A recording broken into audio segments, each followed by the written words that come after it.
हमारे देश में जिस तरह से 4 धाम प्रसिद्ध है, उसी तरह से श्रीखंड गांव अपने यहाँ की खूबसूरत पहाड़ियों और श्रीखंड देवता के लिए प्रसिद्ध है।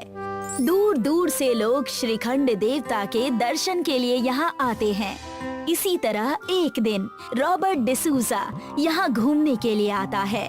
अरे वाह, मैंने तो उस गांव के बारे में जितना सुना था, ये तो उससे भी ज्यादा खूबसूरत है। इसीलिए लोग यहाँ आने के लिए बेताब रहते हैं। मन तो कर रहा है गांव में अपना एक घर बनाऊं। रॉबर्ट गांव के चारों तरफ पहाड़ियों को देखने के लिए निकल पड़ता है, जहां पहुंचकर उसे बहुत अच्छा महसूस होता है। वाह, इतनी खूबसूरत पहाड़ियाँ तो मैंने सपनों में भी नहीं देखी है। आज तो बहुत घूम लिया, मजा भी बहुत आया, पर अब बहुत जोरों की भूख लगी है। अगर जल्दी से खाना नहीं मिला तो चक्कर ही आ जाएंगे। हे भगवान, कहीं आसपास अच्छा खाना मिल जाए तो मजा आ जाए। रॉबर्ट खाने की तलाश में निकल पड़ता है। रॉबर्ट को एक ढाबा दिखाई देता है। लगता है पहाड़ी रेस्टोरेंट है, जाकर देखता हूँ। कुछ ना कुछ तो खाने के लिए मिल ही जाएगा। रॉबर्ट ढाबे के अंदर जाता है। क्या कुछ खाने के लिए मिलेगा? हाँ हाँ, क्यों नहीं, बहुत कुछ मिलेगा। क्या चाहिए आपको? यहाँ पर क्या अच्छा मिलता है? यहाँ पर तो सब कुछ अच्छा ही मिलता है। आप एक बार हमें सेवा करने का अवसर तो दीजिए। ठीक है, 2 आलू पराठे लेकर आओ। रॉबर्ट टेबल पर बैठ जाता है। कुछ देर में शिव प्रसाद रॉबर्ट के लिए आलू का पराठा बनाकर देता है। देखते ही देखते ढाबे में बहुत सारे ग्राहक आते हैं। यहाँ तो ग्राहकों की भीड़ लग गई। लगता है इस गांव में कोई दूसरा रेस्टोरेंट नहीं है। अगर मैं यहाँ अपना एक रेस्टोरेंट खोल दूँ तो बहुत पैसे कमा सकता हूँ। रॉबर्ट जल्दी से अपने पराठे खत्म करके और शिव प्रसाद को पैसे देकर यहाँ से सीधे शहर के लिए निकलता है और वहाँ से कर्जा लेकर यहाँ पर एक रेस्टोरेंट बनाता है। आ जाओ, नया रेस्टोरेंट खुला है। बहुत से लोग रॉबर्ट के रेस्टोरेंट में खाना खाने के लिए आते हैं, पर उनको यहाँ का खाना कुछ खास पसंद नहीं आता और वो लोग खाना खाने के लिए शिव प्रसाद के ढाबे पर जाते हैं। ये देखकर रॉबर्ट को बहुत गुस्सा आता है। वो शिव प्रसाद के पास जाता है। देखो, मैंने इस गांव में एक नया रेस्टोरेंट खोला है। बधाई हो भाई साहब। तुम्हारे इस ढाबे की वजह से लोग मेरे रेस्टोरेंट में नहीं आ रहे हैं, पर इसमें मेरी क्या गलती है? अपना ये ढाबा बंद कर दो, नहीं तो अच्छा नहीं होगा। देखिए भाई साहब, ये हमारे पूर्वजों का बनाया हुआ ढाबा है। इसी से हमारी रोजी रोटी चलती है। अगर इसको बंद कर दूंगा तो हम लोग भूखे मर जाएंगे। शिव प्रसाद की बातें सुनकर रॉबर्ट गुस्से में यहाँ से चला जाता है और अपने मन में सोचता है, लगता है ये ऐसा नहीं मानेगा। अब इसको कुछ अच्छा सा सबक सिखाना पड़ेगा। शिव प्रसाद के ढाबे को तोड़ देता है और जेसीबी से उसको पहाड़ी के पीछे फेंक देता है। अब आएगा मजा। जब बांस ही नहीं रहा तो बांसुरी कहाँ से बजेगी? अब मेरा रेस्टोरेंट अच्छे से चलेगा और मैं बहुत सारे पैसे कमा लूंगा। रॉबर्ट बहुत खुश था। उसे लग रहा था कि ढाबा टूट जाने से अब सभी लोग उसके रेस्टोरेंट में ही खाना खाने आएंगे, पर उसे ये नहीं पता था कि उसकी ये चाल उस पर ही उल्टी पड़ने वाली है। अगली सुबह जब शिव प्रसाद ढाबे वाली जगह पर पहुंचता है तो देखता है कि ढाबा वहाँ पर नहीं है। अरे, मेरा ढाबा कहाँ चला गया? मैं तो लुट गया, मैं तो बर्बाद हो गया। शिव प्रसाद इधर उधर ढाबे को ढूंढने लगता है और ढूंढते ढूंढते पहाड़ी पर पहुंच जाता है, जहां पर उसका ढाबा टूटा हुआ पड़ा है। वो उसे देखकर जोर जोर से रोने लगता है। ये मेरे पूर्वजों की निशानी थी, ये सब कैसे हो गया? दूसरी तरफ श्रीखंड भगवान एक फकीर बाबा का वेश बनाकर यहाँ घूमने के लिए आते हैं। वो सबसे पहले रेस्टोरेंट में जाते हैं। बहुत भूख लगी है बेटा, कई दिनों से खाना नहीं खाया, कुछ खाने के लिए दे दो। फकीर बाबा की हालत बहुत खराब है।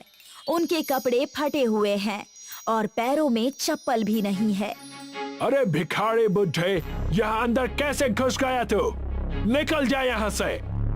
बेटा ऐसा मत बोलो, मैं भूखा हूँ, मुझे खाना खिलाओगे तो पुण्य मिलेगा। अबे बुड्ढे, ये रेस्टोरेंट अमीरों के लिए है, तुम जैसे भिखारियों के लिए नहीं। चल निकल जा यहाँ से।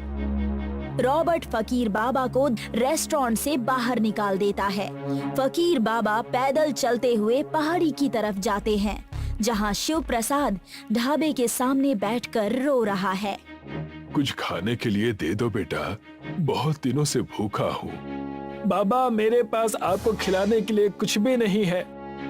बेटा मैं तो एक भूखा साधु हूँ, प्यार से बासी खाना भी खिलाओगे तो वो भी खा लूंगा। मेरा सारा खाना खराब हो चुका है, ये देखिए खाना बनाने का सामान भी नीचे जमीन पर बिखरा हुआ है।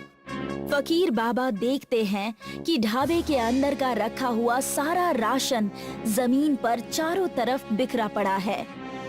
बेटा अगर तुम चाहो तो इसे ही बटोर कर इस फकीर का पेट भर सकते हो। ठीक है बाबा। शिव प्रसाद जमीन पर बिखरा हुआ राशन समेटता है। वो फकीर बाबा को खाना खिलाता है, जिससे फकीर बाबा की भूख मिट जाती है। तुमने एक भूखे फकीर को खाना खिलाया है, उसकी भूख मिटाई है। ईश्वर तुम्हारे सारे दुख दर्द मिटा देगा। फकीर बाबा की दुआ पूरी होने पर ढाबे के चारों तरफ एक बहुत बड़ा इंद्रधनुष बन जाता है। ईश्वर तो मुझसे नाराज है बाबा, देखिए ना मेरे ढाबे का क्या हाल हो गया है। शिव प्रसाद पीछे अपने ढाबे की तरफ देखता है तो वो चौंक जाता है, क्योंकि ढाबा पूरी तरह से इंद्रधनुष से ढक गया है और बहुत खूबसूरत दिखाई दे रहा है। ये तो चमत्कार हो गया। लगता है ईश्वर तुम्हारी मदद करना चाहते हैं। पर ये इंद्रधनुष तो कुछ ही समय में गायब हो जाएगा। क्या श्रीखंड भगवान इस जगह से गायब हो गए हैं? नहीं, वो हमेशा से यही हैं और हमेशा यही रहेंगे। अगर श्रीखंड भगवान हमेशा यही रहेंगे तो उनका आशीर्वाद और ये इंद्रधनुष भी तुम्हारे साथ हमेशा रहेगा। इतना कहकर फकीर बाबा यहाँ से जाने लगते हैं। शिव प्रसाद उन्हें जाते हुए देखता है। जब वे शिव प्रसाद की आंखों से ओझल हो जाते हैं तो शिव प्रसाद पीछे मुड़कर देखता है तो इंद्रधनुष अब और भी बड़ा हो गया है और अब उसका ढाबा इंद्रधनुष के ऊपर अच्छे से सज गया है। इंद्रधनुष ढाबे पर पहुंचने के लिए कुछ सीढ़ियां बन गई है। शिव प्रसाद उन सीढ़ियों से अपने ढाबे में जाता है और देखता है कि ढाबे की हालत पूरी तरह से बदल गई है। ढाबा अंदर से चमकदार हो गया है। हे श्रीखंड महाराज, आपकी जय हो। जैसे ही लोगों को इस इंद्रधनुष वाले ढाबे के बारे में पता चलता है, रॉबर्ट के सारे ग्राहक उसके रेस्टोरेंट का खाना छोड़कर इस ढाबे की तरफ चले आते हैं। लगता है ये ऐसे नहीं मानेगा, उसको फिर से सबक सिखाना पड़ेगा। रॉबर्ट जेसीबी मशीन लेकर ढाबा तोड़ने के लिए जाता है, पर जैसे ही उसकी मशीन पहाड़ी पर पहुंचती है, वो फिसलन के कारण पहाड़ी से नीचे गिर जाती है। ये क्या हो गया? इस तरह से तो मैं बर्बाद हो जाऊंगा। ग्राहक न आने की वजह से रॉबर्ट का रेस्टोरेंट बंद हो जाता है। रॉबर्ट की हालत देखकर शिव प्रसाद को उस पर दया आ जाती है और वह रॉबर्ट को अपने इंद्रधनुष ढाबे में काम पर रख लेता है। अब रॉबर्ट को भी अपनी गलती का एहसास हो गया है, इसलिए वो भी शिव प्रसाद से माफी मांगता है और मन लगाकर काम करके धीरे धीरे अपना कर्जा उतारने लगता है। इंद्रधनुष ढाबा पूरे श्रीखंड में फेमस हो जाता है। सोनपुर गांव बम्बू की खेती के लिए मशहूर था। वहां पर सालों से बम्बू की बहुत अच्छी खेती होती थी। दिनेश का भी एक छोटा सा बम्बू का खेत था। उसका बेटा राजेश भी उसी के साथ काम करता था। अरे राजेश, हमारे जो बम्बू का ऑर्डर आया था, क्या तुमने उसे भिजवा दिया है? अरे हाँ पापा, मैंने तो कल शाम को उसे भिजवा दिया था। अगर उन्हें समय से ऑर्डर मिल जाएगा तो आज शाम तक हमारा पेमेंट भी हो जाएगा। शाम हो जाती है और दिनेश के घर के बाहर एक बम्बू लदा ट्रक खड़ा होता है। अरे ये ट्रक वापस क्यों आ गया? इसे तो बम्बू उतार कर पेमेंट लेकर आना था। दिनेश अंदर से राजेश को बुलाता है। राजेश अंदर से आता है। वो बहुत दुखी लग रहा होता है। राजेश, ये देखो ना, ये ट्रक वापस आ गया। अरे हाँ पापा, मैं जानता हूँ। मुझे शहर से बम्बू के खरीदारों का फोन आया था। उन्हें हमसे कम दामों में कहीं से बम्बू मिल रहा है, इसलिए अब वो हमसे बम्बू नहीं खरीदेंगे। अरे लेकिन वो बिना बताए ऐसा कैसा कर सकते हैं? हमें पैसों की कितनी जरूरत है। अब हम इतने सारे बम्बू का क्या करेंगे? तुम उनसे कहो कि हम भी बम्बू कम दामों में दे देंगे। अरे पिताजी, मैंने उनसे बात की, पर वो अब किसी भी तरह से हमारे बम्बू लेने को तैयार नहीं है। अरे मैंने तो उन्हें ये भी कहा कि मैं आधे दामों में ही बम्बू देने को तैयार हूँ, पर वो फिर भी नहीं माने। दिनेश और राजेश को इस ऑर्डर से बहुत उम्मीद थी। कुछ दिनों से उनका कारोबार वैसे भी ठीक नहीं चल रहा था और अब इतने बड़े ऑर्डर के वापस आ जाने से उनको भविष्य में अंधेरा ही अंधेरा दिख रहा था। एक दिन राजेश दिनेश के पास जाता है और कहता है, अरे पापा, आप बिल्कुल चिंता मत करो। मैंने सोच लिया है कि अब हम इतने सारे बम्बू का क्या करेंगे। क्या करोगे तुम बेटा? मुझे तो कोई उपाय नहीं सूझ रहा। मैंने तो अपने सारे दोस्तों से मदद मांगने की कोशिश की, पर कोई भी हमारी मदद करने को तैयार नहीं है। अब सभी की हालत खराब है। मार्केट में बम्बू के दाम भी गिरते जा रहे हैं। अरे हाँ पापा, इसलिए मैंने सोचा है कि अब हम बम्बू का कारोबार नहीं करेंगे। अरे बेटा, हमारे पास और है ही क्या? हम और क्या कर सकते हैं? अरे पिताजी, अब हम पिज्जा बनाएंगे। है? क्या? पिज्जा? वो कैसे? पापा, मेरे दोस्त का शहर से फोन आया था। मैंने उसे अपने हालात बताए तो उसने मुझे एक बहुत अच्छा उपाय बताया। शहर में पिज्जा का बहुत क्रेज है। अलग अलग तरह के पिज्जा मिलते हैं। उसमें से युवाओं का एक पसंदीदा है बम्बू पिज्जा। उसमें बम्बू को अंदर से खोखला करके पिज्जा बनाया जाता है। हम भी बम्बू पिज्जा का बिजनेस शुरू कर देते हैं। अरे पर बेटा, हमें तो इसके बारे में कुछ भी जानकारी नहीं है। अरे पापा, आप चिंता मत करो। अरे मेरे दोस्त ने कहा है वो हमारी हर तरीके से मदद करेगा। राजेश दिनेश के साथ मिलकर बम्बू पिज्जा बनाने की सारी तैयारी करता है और फिर धीरे धीरे बम्बू पिज्जा बनाना सीख जाता है। उसके बाद वो तय करता है कि वो एक दुकान बनाएगा। राजेश और दिनेश मिलकर बम्बू से अपना एक छोटा सा होटल बनाते हैं और उस होटल के दरवाजे से लेकर खिड़कियां, टेबल, कुर्सी सब कुछ बम्बू से बना होता है। शुरू में तो उनके होटल में कोई भी नहीं आता था, पर एक दिन कॉलेज के 2 लड़के उनके होटल में आते हैं। अरे भाई वाह सुरेश, देख कितना मस्त होटल है। ये तो पूरा बम्बू से बना हुआ है और यहाँ लिखा है हमारी स्पेशलिटी है बम्बू पिज्जा। चलो तो अब हम भी बम्बू पिज्जा ट्राई करके देखते हैं। हाँ, मैं ऑर्डर करता हूँ। सुरेश और विवेक 2 बम्बू पिज्जा का ऑर्डर करते हैं। अरे विवेक, तूने ध्यान दिया कि यहाँ पर सारे कुर्सी टेबल भी बम्बू से बने हुए हैं और देख बम्बू से सजावट भी कितनी अच्छी की है यार। आज प्लास्टिक के जमाने में ये इको फ्रेंडली होटल तो बहुत अच्छा है। इस तरह से हम सबको इको फ्रेंडली चीजों का इस्तेमाल करना चाहिए। मैं इस होटल के मालिक से बात करता हूँ कि उन्हें ऐसी होटल बनाने की प्रेरणा कहाँ से मिली। विवेक और सुरेश दिनेश को बुलाकर उससे सवाल पूछते हैं। अरे सच में आपका होटल तो बहुत अच्छा है। आपने ये सब कैसे किया? दिनेश उन दोनों को अपनी पूरी कहानी बताता है। विवेक और सुरेश को दिनेश की ये कहानी बहुत अच्छी लगती है। क्या आपका बिजनेस ठीक चल रहा है? क्या आप मुनाफे में हैं? देखिए, अभी तो हम मुनाफे में नहीं चल रहे, पर मैं पूरी उम्मीद करता हूँ कि आगे चलकर हमें मुनाफा जरूर होगा। हाँ, आप बहुत अलग कर रहे हो। आपको मुनाफा जरूर होगा। हम आपकी मदद करना चाहते हैं। हमारा एक YouTube चैनल है जिस पर हम नई नई चीजें डालते हैं। अगर आप इजाजत दें तो हम आपके होटल के बारे में अपने YouTube चैनल पर डालना चाहते हैं और Instagram पर भी। इस तरह से और भी लोगों को और कॉलेज के स्टूडेंट्स को आपके होटल के बारे में पता चलेगा और आपको प्रसिद्धि मिलेगी। सुरेश और विवेक वहाँ का बम्बू पिज्जा खाते हैं। दोनों को वो बहुत ज्यादा पसंद आता है। दोनों अपने कॉलेज के फ्रेंड्स के लिए भी 10 बम्बू पिज्जा पैक करवा लेते हैं उसके बाद अगले दिन वो अपनी पूरी टीम लेकर उनके होटल की एक अच्छी सी वीडियो बनाते हैं और बम्बू पिज्जा बनाने वाले की रेसिपी को भी शूट करते हैं। उसके बाद वो उसे अपने YouTube पर डाल देते हैं। अरे तुम लोग हमारी मदद करने की कोशिश कर रहे हो। अरे मैं इसके लिए तुम्हारा बहुत बहुत आभारी हूँ। अरे नहीं अंकल, ऐसी नई चीजों को प्रमोट करना ही तो हमारा काम है। आज के जमाने में युवाओं को ऐसी इको फ्रेंडली और पर्यावरण के लिए हानि ना पहुंचाने वाली चीजों की बहुत जरूरत है। इन वीडियो से हमें जो भी फायदा होगा वो हम आपको दे देंगे।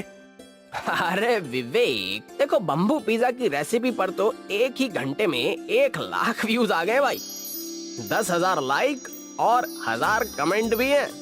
ये तो अभी तक हमारे चैनल की सबसे पॉपुलर वीडियो बन गई है। अब इस इको फ्रेंडली बम्बू होटल के बारे में बहुत से लोग जान जाएंगे। अंकल, अब आप फेमस होने वाले हो। इस तरह से बाप और बेटे के द्वारा शुरू किया गया बम्बू होटल फेमस हो जाता है। फिर वो धीरे धीरे मिलकर और भी शहरों में अपने ब्रांचेस खोलते हैं और इको फ्रेंडली बम्बू होटल और पिज्जा को पूरे देश में फेमस करते हैं।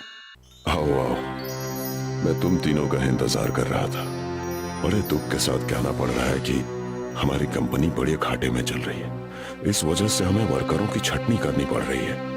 तुम तीनों ने ही इस कंपनी का बहुत साथ दिया और मुझे बड़े अफसोस के साथ कहना पड़ रहा है, मुझे तुम तीनों को इस कंपनी से निकालना पड़ेगा, क्योंकि घाटे में मैं और वर्कर नहीं रख सकता।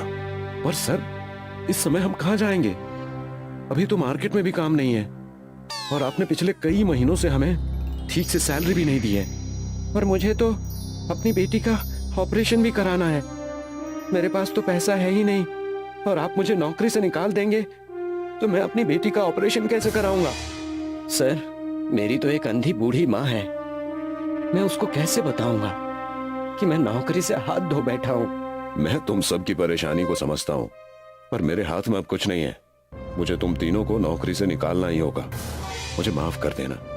3 दोस्त परेशान होकर ऑफिस से निकल तो जाते हैं, पर उन्हें पता नहीं होता कि उन्हें करना क्या है।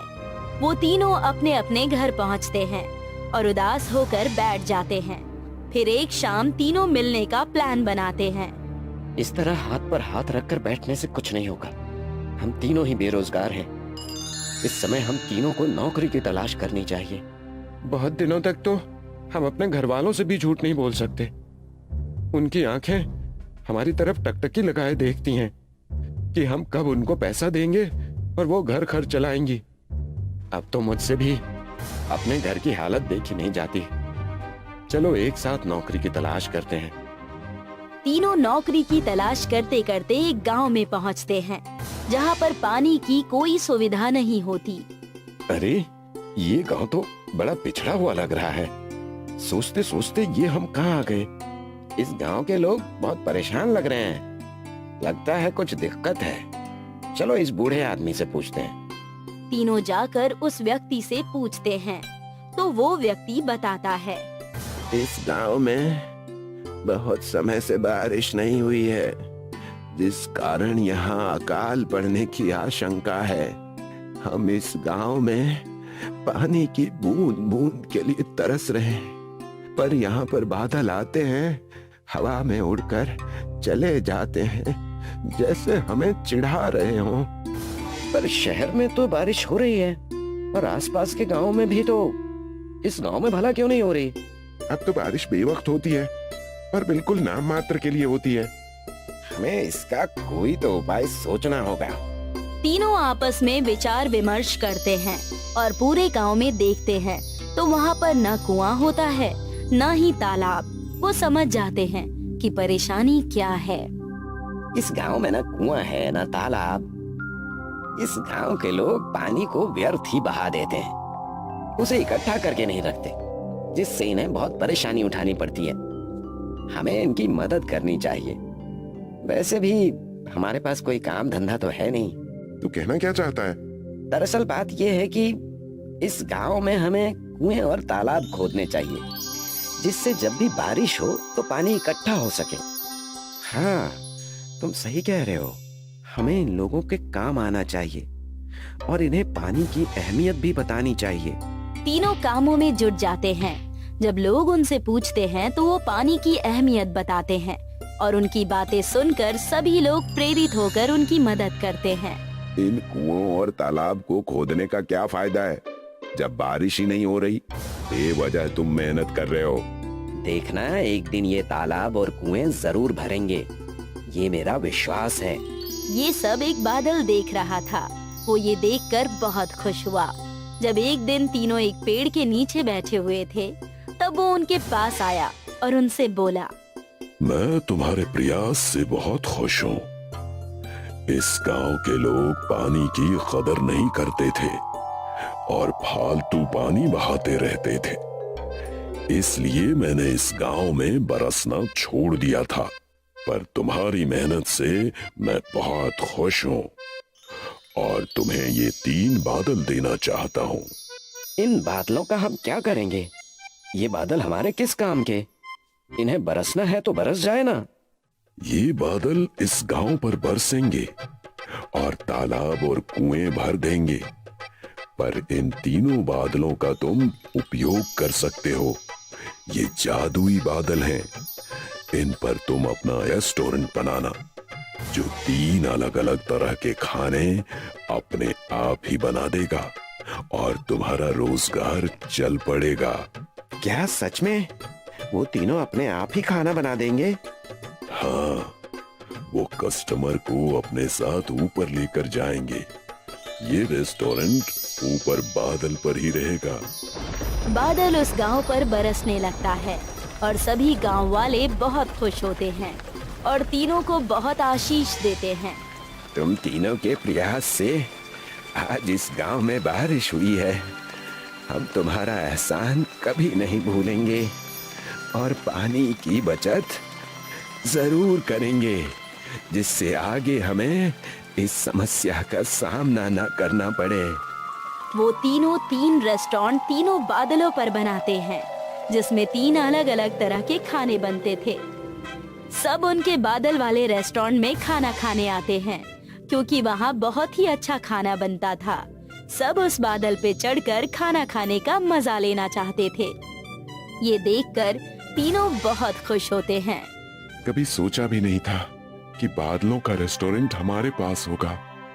हमारे पास अब अलग अलग रेस्टोरेंट्स हैं जो कमाल के चल रहे हैं। हमें कुछ करने की जरूरत ही नहीं है और ये बादल हमारे कितने काम आए। हमारा जरा सा लोगों की मदद करना हमारे लिए कितना फायदेमंद रहा है। अब हमें लोगों की इसी तरह से मदद करनी होगी। जो हमें मिला है हमें लोगों में बांटना चाहिए और जो बेरोजगार हैं उन्हें रोजगार भी देना चाहिए। तुम सही कह रहे हो, हम ऐसा ही करेंगे। हमें अपना परोपकार नहीं भूलना चाहिए। जिन लोगों को हमारे मदद की जरूरत है हमें वहां तक मदद पहुंचानी चाहिए। तीनों दिन में रेस्टोरेंट चलाते और रात को गरीबों में खाना बांटते, और जिनके पास रहने के लिए घर नहीं होता वो उस रेस्टोरेंट में रहने के लिए उनके लिए जगह बनाते। वो कुछ बेरोजगार लोगों को भी रोजगार देते हैं। इससे उन तीनों को बहुत खुशी होती है और वो कामयाब होते चले जाते हैं।